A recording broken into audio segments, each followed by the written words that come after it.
എന്താ ദേവു, നീ പറഞ്ഞത് സത്യാണോ? കേട്ടത് വിശ്വസിക്കാനാവാതെ ശ്രീ അവളോടായി ചോദിച്ചു. സത്യമാണ്. ഒരിക്കൽ ഞാൻ ആത്മാർത്ഥമായി സ്നേഹിച്ചതിന് എനിക്ക് കിട്ടിയത് അപമാനം മാത്രമാണ്. ഒരു പുച്ഛത്തോടെ ദേവു ശ്രീയോടായി പറഞ്ഞു. എന്തൊക്കെയാ നീ ഈ പറയുന്നേ? എനിക്കൊന്നും മനസ്സിലാവുന്നില്ല. ദേവു പറയുന്നത് ഒന്നും മനസ്സിലാവാതെ ശ്രീ അവളോടായി ചോദിച്ചു. പറയാം എല്ലാം. ഇനി ഒന്നും മറച്ചു വെച്ചിട്ട് കാര്യമില്ല. നിന്നോട് പലതവണ പറയണമെന്ന് കരുതിയതാണ്, പക്ഷേ പറ്റിയില്ല ആ സമയത്ത്. പക്ഷേ ഒരു കാര്യം ഞാനന്ന് തീരുമാനിച്ചതാണ്. ഇനി സൂര്യനാരായണൻ്റെ ജീവിതത്തിലേക്ക് ഒരിക്കലും ഒരു ശല്യമായി ഈ ദേവിക രാമചന്ദ്രൻ വരില്ല എന്ന്. അത് പറയുമ്പോൾ വല്ലാത്തൊരു ഉറപ്പുണ്ടായിരുന്നു അവളുടെ വാക്കുകളിൽ. ദേവു ഡാ, നീ എന്തൊക്കെയായി പറയുന്നേ? അങ്ങനെ പറയാൻ മാത്രം എന്താ ഉണ്ടായത്? അവൾ പറയുന്നത് ഒന്നും മനസ്സിലാവാതെ വന്നതും ശ്രീ ഒരു പകപ്പോടെ അവളോടായി ചോദിച്ചു. പറയാം, എല്ലാം പറയാം. ഇനി നീ അറിയണമെല്ലാം. ദേവു ഒന്ന് നിശ്വസിച്ചുകൊണ്ട് അവളോടായി പറയാൻ തുടങ്ങി. നമ്മൾ ഹൗസ് സർജൻസി ചെയ്തുകൊണ്ടിരുന്നപ്പോഴാണ് ഞാൻ സൂര്യേട്ടനെ ആദ്യമായി കാണുന്നത്. 7 ദിവസത്തെ ഒരു മെഡിക്കൽ ക്യാമ്പ് വന്നില്ലേ പാലക്കാട് വെച്ച്? നമ്മുടെ ഹോസ്പിറ്റലിൽ തന്നെ നടത്തിയ ക്യാമ്പായിരുന്നല്ലോ അത്. അവിടെ വെച്ചാണ് ഞാൻ ആദ്യമായി കാണുന്നത്. അന്ന് ക്യാമ്പിന് വേണ്ട എല്ലാ കാര്യങ്ങളും ചെയ്യാൻ വേറെ ആൾക്കാരുണ്ടായിരുന്നു. അവസാന ദിവസമാണ് സൂര്യേട്ടൻ വരുന്നത്. എന്തോ ആദ്യ കാഴ്ചയിൽ ഒരു അട്രാക്ഷൻ തോന്നി. പിന്നെ എല്ലാവരോടുമുള്ള പെരുമാറ്റമൊക്കെ എനിക്ക് ഇഷ്ടപ്പെട്ടു. എല്ലാവരെയും ഒരുപോലെ കാണുന്ന ഒരാൾ. എന്തോ അപ്പോൾ ഒരു അട്രാക്ഷൻ തോന്നി. അന്നത്തെ ദിവസം മുഴുവൻ ആളുടെ ഓർമ്മയിലായിരുന്നു. പിന്നെ അത് മറവിക്ക് വിട്ടുകൊടുത്തു. പിന്നെ ഇടയ്ക്കിടയ്ക്ക് തിരികെ മുംബൈയിൽ വന്നപ്പോൾ ഞാൻ കണ്ടു. ഞാൻ പോലും അറിയാതെ എൻ്റെ മനസ്സിൽ അയാൾ കയറിക്കൂടി. പലപ്പോഴും നിന്നോട് ആ ഇഷ്ടം തുറന്നു പറയണമെന്ന് കരുതിയതാണ്. പക്ഷേ എൻ്റെ ഇഷ്ടം സൂര്യേട്ടനോട് പറഞ്ഞിട്ട് നിന്നോട് പറയാമെന്ന് ഞാൻ കരുതി. അങ്ങനെയിരിക്കെ സൂര്യേട്ടൻ്റെ ബർത്ത്ഡേ ആണ് വരുന്നത് എന്ന് ഞാൻ അറിഞ്ഞു. പറ്റിയ ദിവസം ഇതാണ് എന്ന് കരുതി അന്ന് തന്നെ പറയാൻ ഞാൻ തീരുമാനിച്ചു. അങ്ങനെ ബർത്ത്ഡേ വന്നെത്തി. ഈ ദേവിക ഏതേലും ഒരു ദിവസം വെറുക്കുന്നുണ്ടെങ്കിൽ അത് ആ ദിവസമായിരിക്കും. അന്ന് ജീവിതത്തിൽ ഞാൻ ശരിക്കും തോറ്റുപോയ ദിവസമാണ്. എന്നത്തെയും പോലെ ഞാനന്ന് ഹോസ്പിറ്റലിൽ വന്നു. രാവിലത്തെ ഡ്യൂട്ടിയെല്ലാം കഴിഞ്ഞ് ഞാൻ നേരെ സൂര്യേട്ടൻ്റെ ക്യാബിനിലേക്ക് പോയി. ഉള്ളിൻ്റെ ഉള്ളിൽ ടെൻഷൻ ഉണ്ടെങ്കിലും അതൊന്നും പുറത്ത് കാണിക്കാതെ ഞാൻ ആ ക്യാബിനിലേക്ക് ചെന്നു. May I come in sir? Yes. ഉള്ളിൽ നിന്ന് അനുവാദം കിട്ടിയതും ഒരു ദീർഘനിശ്വാസം എടുത്തുകൊണ്ട് പതിയെ അകത്തേക്ക് കയറി. എന്താ? ഒട്ടും പ്രതീക്ഷിക്കാതെ ആ സമയത്ത് അവളെ കണ്ടതും സൂര്യ ഗൗരവത്തോടെ അവളോടായി ചോദിച്ചു.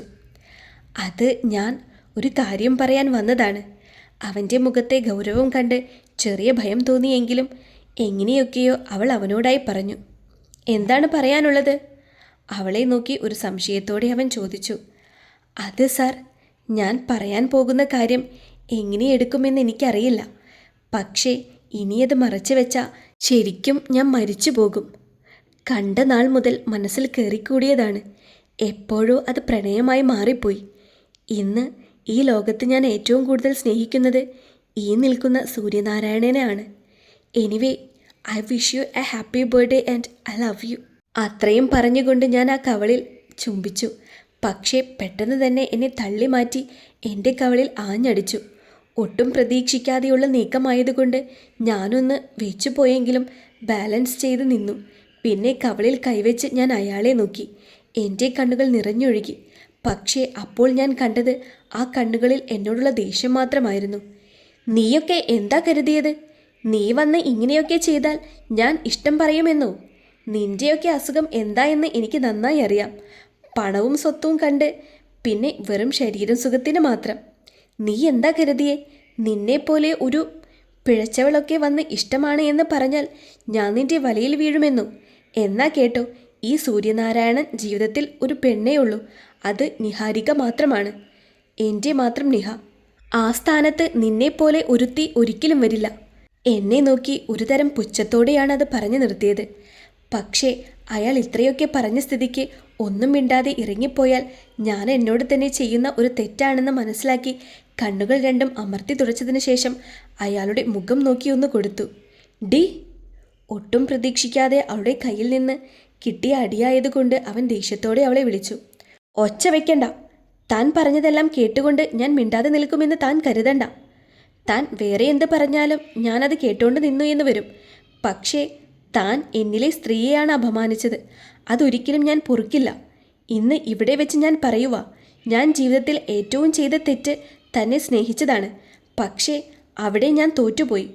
പക്ഷേ ഇന്ന് ഈ നിമിഷം ഞാൻ ആരെയും എൻ്റെ ജീവിതത്തിൽ വെറുക്കുന്നുണ്ടെങ്കിൽ അത് തന്നെ മാത്രമായിരിക്കും. ഒരിക്കൽ താൻ പശ്ചാത്തപിക്കും, താൻ പറഞ്ഞ ഓരോ വാക്കുകൾ ഓർത്ത്. അത്രയും പറഞ്ഞ് ഞാൻ അവിടെ നിന്ന് ഇറങ്ങി നേരെ ഫ്ലാറ്റിലേക്ക് വന്നു. നെഞ്ചു പൊട്ടുന്നത് വിധം കരഞ്ഞു തീർത്തു. അന്ന് മനസ്സിൽ ഉറപ്പിച്ചു, ഇനി സൂര്യനാരായണനെ ഓർത്ത് ഞാൻ ഒരിക്കലും കരയില്ല എന്ന്. പിന്നെ ഉള്ളിലുള്ള സങ്കടം മറച്ചു വെച്ച് പഴയ പോലെ നടന്നു. ഇടയ്ക്കൊക്കെ അയാളെ കാണാനും ഇടയായി. എന്നിരുന്നാലും ഒരു നോട്ടം കൊണ്ട് പോലും ഞാൻ അയാളെ ഗൗനിച്ചില്ല.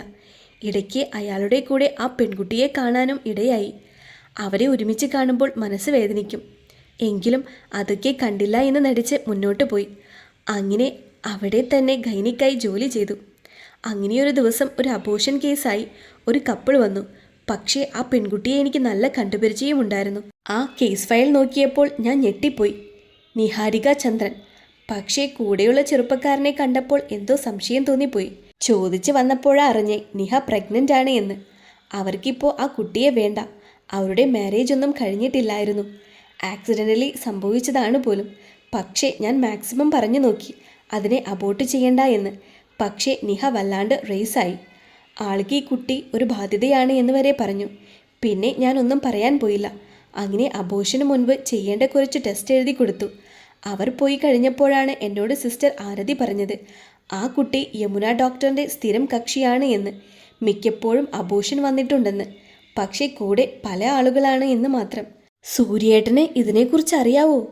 എല്ലാം കേട്ടുകഴിഞ്ഞതും പാറു അവളോടായി ചോദിച്ചു. അറിയില്ല. ഒറ്റവാക്കിൽ തന്നെ ദേവു അവളോടായി പറഞ്ഞു. അതിൽ നിന്ന് തന്നെ ശ്രീ മനസ്സിലാക്കി അവൻ്റെ വാക്കുകൾ അവളെ അത്രമാത്രം നോവിച്ചു എന്ന്. പിന്നെ അവർക്കിടയിൽ മൗനം മാത്രം തളം കെട്ടി നിന്നു. എന്നാൽ ഇതേ സമയം അവൻ അവൻ്റെ മാത്രം ദേവുവിനെ ഓർത്തിരിക്കുകയായിരുന്നു. പിന്നെയും ദിവസങ്ങൾ കടന്നുപോയി. എല്ലാവരും അവരവരുടെ തിരക്കുകളിലേക്ക് തിരിഞ്ഞു. ഇച്ചായനും അവൻ്റെ ദേവുവും പരസ്പരം സ്നേഹിച്ചുകൊണ്ടിരുന്നു. സൂര്യയ്ക്ക് ദേവുവിനോടൊന്നും മിണ്ടാൻ തോന്നിയെങ്കിലും അവളുടെ പ്രതികരണം അറിയുന്നത് കൊണ്ട് അതിന് താല്പര്യപ്പെട്ടില്ല. എന്തോ ഒന്ന് അവനെ അതിൽ നിന്ന് തടയുന്ന പോലെ തോന്നി. സ്വാതി ഡെറിയെ സ്വന്തമാക്കണമെന്നുള്ള പ്ലാനായി നടന്നു. എന്നാൽ അതെല്ലാം 8 നിലയിൽ പൊട്ടുന്നുമുണ്ട്. ഇപ്പോൾ പുതിയ പ്രോജക്റ്റ് ഡീല് എങ്ങനെയെങ്കിലും ഡെറിക്കിനെ ചതിച്ച് സ്വന്തമാക്കാനുള്ള പ്ലാനിങ്ങിലാണ് വിവേക്. അതിൻ്റെ ഭാഗമായി ഗസ്റ്റ് ഹൗസിൽ വന്നേക്കുവാണ് സ്വാതി. എന്തെങ്കിലും വിവരം കിട്ടിയോ? സ്വാതിയെ നോക്കി ഒരു സംശയത്തോടെ ചോദിച്ചു. ഇല്ല, ഈ പ്രോജക്റ്റിനെ പറ്റി ഒരു വിവരവും ഇതുവരെ കിട്ടിയില്ല. ഓഫീസിലുള്ള സ്റ്റാഫ്സ് പോലും ഇതിൽ ഇൻവോൾവ് ആയിട്ടില്ല. എന്തിനു പറയുന്നു, ഈ പ്രോജക്റ്റിനെ പറ്റി ഒരു ടോക്ക് പോലും അവിടെ ഉണ്ടായിട്ടില്ല. ഇപ്പോൾ ഡെറിക്ക് അധികം ഓഫീസിൽ അങ്ങനെ ഇരിക്കാറുമില്ല. സീക്രട്ടായിട്ട് വല്ലതും നടത്തുമായിരിക്കും. നിനക്കെന്തേലും വിവരം കിട്ടിയോ? സ്വാതി തനിക്ക് മനസ്സിലായ കാര്യം പറയുന്നതിൻ്റെ ഒപ്പം അവനോടൊരു സംശയത്തോടെ ചോദിച്ചു. ഇല്ല, ഇതുവരെ ഒരു വിവരവും കിട്ടിയില്ല. ഒരു കാരണവശാലും എനിക്ക് ഈ പ്രോജക്റ്റ് ഒരിക്കലും നഷ്ടപ്പെടുത്താൻ കഴിയില്ല. 25 കോടിയാണ് കിട്ടുന്നത്. അത് നഷ്ടമാക്കാൻ പറ്റില്ല. പിന്നെ ഇപ്പോഴത്തെ ACP അവൻ എൻ്റെ ഇല്ലീഗൽ ബിസിനസ് കണ്ടുപിടിച്ച തീർന്നു എന്ന പോലെയാണ്. അതുകൊണ്ട് എനിക്കിപ്പോൾ ഒന്നും ചെയ്യാൻ പറ്റാത്ത അവസ്ഥയാണ്. സ്വാതിയുടെ ചോദ്യം കേട്ടതും അല്പം അസ്വസ്ഥതയോടെ വിവേക് പറഞ്ഞു.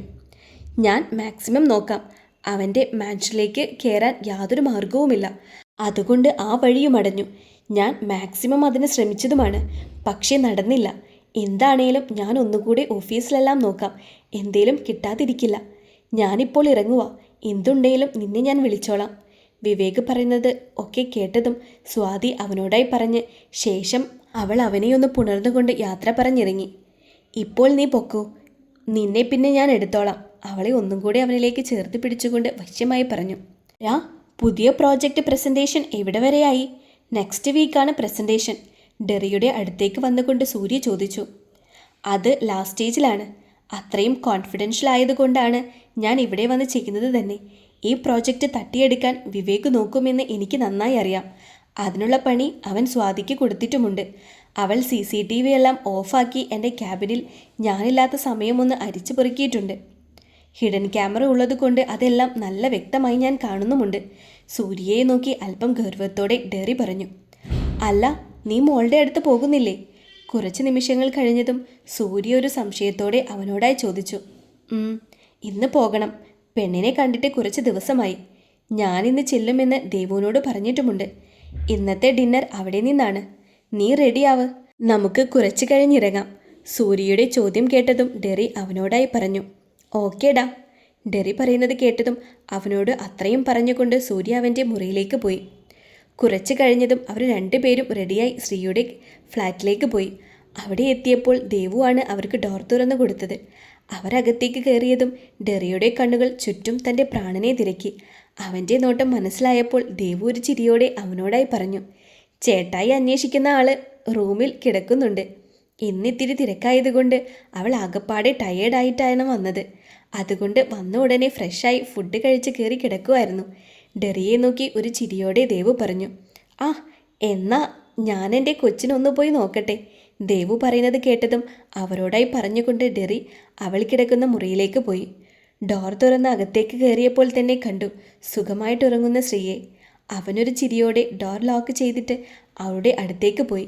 എന്നിട്ട് ഇട്ടിരിക്കുന്ന ടീഷർട്ട് അഴിച്ചു മാറ്റി അവളുടെ അടുത്തായി വന്ന് കിടന്നു. അവളെ നെഞ്ചോട് ചേർത്ത് പിടിച്ച് കിടന്നു.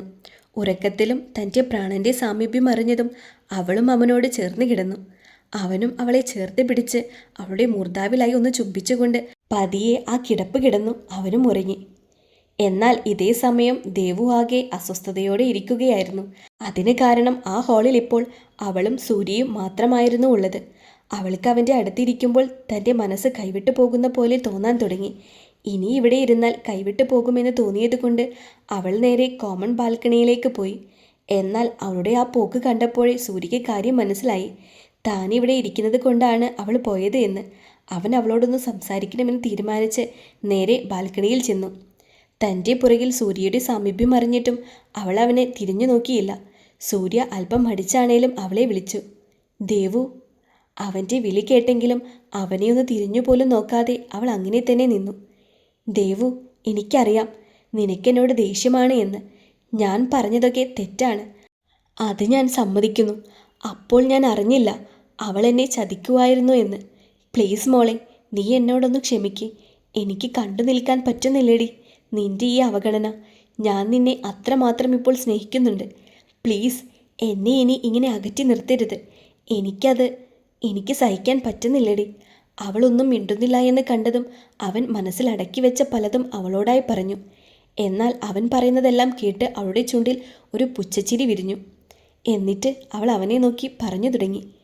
നിങ്ങളെ സ്നേഹിച്ച ഒരു ദേവികയുണ്ടായിരുന്നു. എന്നാൽ ഇന്നാ ദേവികയില്ല. ഇനി ഒട്ടും ഉണ്ടാകാനും പോകുന്നില്ല. കാരണം നിങ്ങൾ അന്ന് എന്നെ ഓരോ വാക്കുകൾ കൊണ്ട് എൻ്റെ ഹൃദയം മുറിവേൽപ്പിച്ചു. അതൊരിക്കലും എനിക്ക് മറക്കാനും പറ്റില്ല. ഇപ്പോൾ എനിക്ക് നിങ്ങളെ എൻ്റെ ശ്രീയുടെ ഏട്ടൻ എന്ന സ്ഥാനത്തും പിന്നെ ചേട്ടായിയുടെ അനിയനായിട്ടേ എനിക്ക് കാണാൻ കഴിയത്തുള്ളൂ. ഒരിക്കലും ഞാൻ നിങ്ങളുടെ ജീവിതത്തിൽ ഒരിക്കലും വരില്ല. അത്രയും പറഞ്ഞവൾ അവനെ ഒന്ന് നോക്കുക പോലും ചെയ്യാതെ അവളുടെ മുറിയിലേക്ക് പോയി. എന്നാൽ അവളുടെ ഓരോ വാക്കും കേട്ട് അവൻ തറഞ്ഞു നിൽക്കുകയായിരുന്നു. അവൻ്റെ കണ്ണിൽ നിന്ന് 2 തുള്ളി കണ്ണുനീർ അടർന്നു വീണു. നീ എന്ന പുണ്യത്തിന് നേരെ മുഖം തിരിച്ചപ്പോഴും നിൻ സ്നേഹമൊഴികളെ മൗനത്തിൻ്റെ ഇരുട്ടറയിലേക്കെറിഞ്ഞ് തിരിഞ്ഞു നടന്നപ്പോഴും അറിഞ്ഞിരുന്നില്ല നിന്നെ ഓർത്ത് ഒരിക്കൽ കരയേണ്ടി വരുമെന്ന്. പിടയുന്ന നെഞ്ചിലെ എരിയുന്ന കനലുകളിൽ വിരഹചിത്രങ്ങൾ കോറിയിടേണ്ടി വരുമെന്ന്.